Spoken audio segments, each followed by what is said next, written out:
Itinuturing ni Speaker Faustino Bogie GD III ang pagpapatibay ng 2026 General Appropriations Act o GAA na tinatawag niyang tunay na People's Budget. Ito ay kasabay ng pangakong magkakaroon ng mahigpit na pagbabantay ang Kongreso upang matiyak na ang pondo ng bayan ay gagastusin ng naaayon sa batas, episyente at walang katiwalian. Ang pahayag ni Speaker ay base matapos lagdaan ni Pangulong Ferdinand R. Marcos Jr.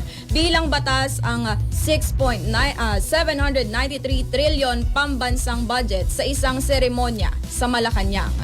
Sabi ni Di, hindi ani niya dito nagtatapos ang trabaho sa paglagda ng budget.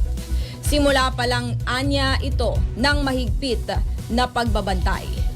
Inilarawan ni Speaker ang 2026 GAA bilang isang inklusibo, malinaw at may pananagutang budget na inuuna ang kapakanan ng mamamayang Pilipino. Ito anya ay People's Budget, isang budget na bukas, may pananagutan at nakatuon sa pagpapabuti ng buhay, paglikha ng trabaho, pagpapatibay ng edukasyon, pagpapalawak ng serbisyong pangkalusugan at pagtiyak sa seguridad sa pagkain.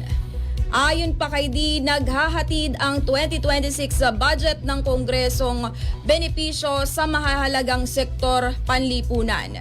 Ibinigyang diin din niya na nagpapakilala ang 2026 GAA ng mga reforma at mahahalagang hakbang na hindi pa naipapatupad noon sa proseso ng budget na nagsisilbing mahalagang pagbabago sa paraan ng pagtalakay at pag-aproba ng pondo ng bayan.